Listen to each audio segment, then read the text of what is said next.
सुबह 4 बजे से लेकर 7 बजे तक पीपल के वृक्ष में भगवान ब्रह्मा का वासा होता है। 7 बजे से लेकर पीपल के वृक्ष में 10 बजे तक भगवान विष्णु का वासा होता है। 10 बजे से लेकर 11:30 बजे तक पीपल के वृक्ष में पितरों का वास प्रारंभ होता है। 11:30 के बाद में पीपल के वृक्ष में आहूतों का वासा होता है। आहूत जानते हो, जो बच्चे गर्भ में शांत हो जाते हैं, 6 महीने के बाद शांत हो जाते हैं और कुंवारी अवस्था में मर जाते हैं, उनको आहूत कहा जाता है। फिर पीपल के वृक्ष में वासुकों का वासा चालू हो जाता है। ये अग्नि पुराण का संवाद है। वासुकों का वासा के बाद में शाम को 4 बजे से 7 बजे तक पीपल के वृक्ष में भगवान शंकर का वासा चालू हो जाता है। 7 बजे के बाद में पीपल के वृक्ष में रात्रि को 8 बजे से 9:30 बजे तक पीपल के वृक्ष में कुबेर का वासा होता है। इसलिए दीप को 9 बजे जो पीपल के पेड़ के नीचे घी का और एक तेल का दिया लगा देता है, उसके यहाँ कभी संपदा की कमी नहीं होती। आज शनिवार का दिन है, जिस दिन हिंदू धर्म में ये दिन पीपल के वृक्ष के लिए पूजनीय होगा। जो भी शनिवार के दिन पीपल के वृक्ष की पूजन करेगा, दूध चढ़ाएगा या मिष्ठान का भोग लगाएगा, लक्ष्मी और नारायण उसके घर में प्रवेश कर जाएगा।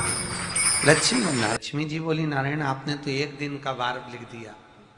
शंकर जी ने 7 वार बनाए हैं, रविवार, सोमवार, मंगल, बुध, गुरु, शुक्र और शनि। ये शिव जी ने बनाए। अब एक दिन आपने अपना बना लिया, बाकी के दिन अगर कोई इस पीपल के वृक्ष के नीचे आएगा और यहां तो दरिद्रता बैठी है, तो उसका क्या होगा? भगवान नारायण बोले, सुन दरिद्रता, तेरे से एक विनती है, अगर कोई भी मनुष्य इस पीपल के पेड़ के नीचे अगर 7 दिन में आता है और उसके हाथ में अगर कोई सामग्री होती है, तो तू उसके घर में प्रवेश नहीं करेगी।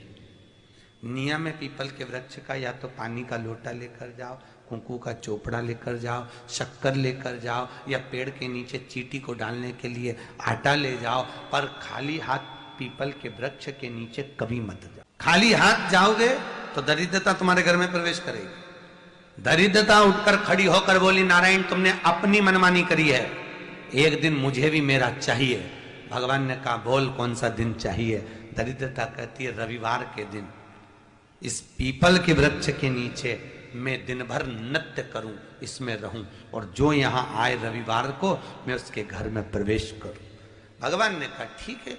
दरिद्रता, रविवार का दिन एक ऐसा दिन रहेगा जिस दिन तू इस पीपल के वृक्ष के नीचे नृत्य करेगी, और जो आएगा इस पीपल के वृक्ष के नीचे तो उसके साथ प्रवेश करेगी। मैंने तुझे वर दिया। इसलिए हमारे यहाँ केवल पीपल का वृक्ष अगर दीवार में भी लग जाता है ना, किसी की फैक्ट्री की दीवार में, किसी के घर की दीवार में पीपल का वृक्ष अगर लग जाता है, पीपल का पौधा लग जाता है, उसको कितना भी तोड़ लो वो वापस लग जाएगा, फिर तोड़ोगे फिर लग जाएगा।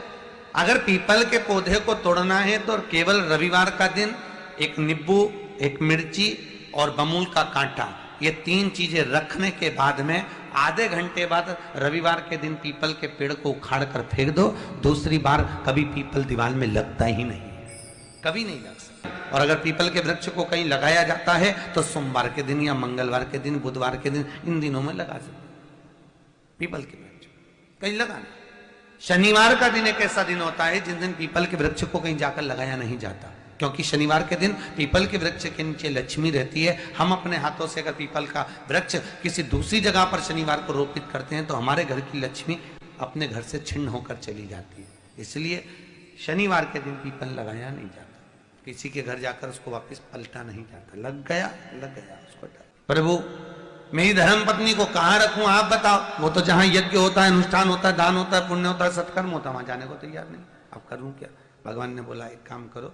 दुर्वासा जी बोले, जिसके यहाँ रात्रि में बर्तन झूठे पड़े रहते हो, उसके घर में इस दरिद्रता को लेकर तुम प्रवेश कर जाना।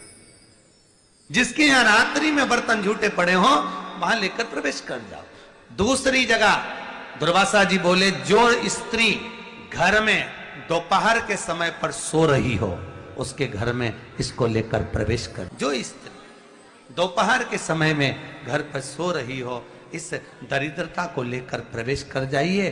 तीसरा, जिसके यहाँ पर दरवाजे पर कांटे वाले पौधे लगे हों, उस घर में इस दरिद्रता को लेकर प्रवेश कर जाए। जिसके यहाँ पर भी अगर थोड़ी सी भी परेशानी होती है, थोड़ा सा क्लेश होता है, अशांति होती है, लक्ष्मी नहीं टिक रही हो, काम नहीं बन रहे हो, बहुत प्रयास करा जा रहा हो और हमारा कार्य नहीं होता, तो क्या करते हैं? फिटकरी और नमक को पानी में डाल देते हैं और घर में पोछा लगा देते हैं। आप लोगों ने आजकल फेसबुक पे भी पढ़ा होगा, व्हाट्सएप पे भी पढ़ा होगा। तो क्यों लिखा उसमें? उसका कारण ही केवल इतना है कि दाता और विधाता की प्रियता उसमें। माता ख्याति के जो 4 बच्चे हुए, इसमें जो सुबह 4 बजे से लेकर 7 बजे तक पीपल के वृक्ष में भगवान ब्रह्मा का वासा होता है। 7 बजे से लेकर पीपल के वृक्ष में 10 बजे तक भगवान विष्णु का वासा होता है। 10 बजे से लेकर 11:30 बजे तक पीपल के वृक्ष में पितरों का वास प्रारंभ होता है। 11:30 के बाद में पीपल के वृक्ष में आहूतों का वासा होता है। आहूत जानते हो, जो बच्चे गर्भ में शांत हो जाते हैं, 6 महीने के बाद शांत हो जाते हैं और कुंवारी अवस्था में मर जाते हैं, उनको आहूत कहा जाता है। फिर पीपल के वृक्ष में वासुकों का वासा चालू हो जाता है। अग्नि पुराण का संवाद है। वासुकों का वासा के बाद में शाम को 4 बजे से 7 बजे तक पीपल के वृक्ष में भगवान शंकर का वासा चालू हो जाता है। 7 बजे के बाद में पीपल के वृक्ष में रात्रि को 8 बजे से 9:30 बजे तक पीपल के वृक्ष में कुबेर का वासा होता है। इसलिए दी को 9 बजे जो पीपल के पेड़ के नीचे घी का और एक तेल का दिया लगा देता है, उसके यहाँ कभी संपदा की कमी नहीं होती। कभी शिव मंदिर में जल चढ़ाने का मौका मिले और आप शंकर जी के मंदिर में जल चढ़ाने के लिए जाएं, तो केवल जल चढ़ाकर वापिस मत आना, केवल बेलपत्र चढ़ाकर वापिस ना आना, दिया लगाकर वापिस ना आना। आते आते बाबा भोलेनाथ जी से ये भी पूछ कर आना, बाबा आप मंदिर में बैठे रहते हो, बहुत दिन हो गए आपको बैठे बैठे, चलो आज मैं आपको मेरे साथ लेकर चलती हूँ और मेरे घर तक लेकर चलती हूँ। श्री शिवाय नमस्तुभ्यम।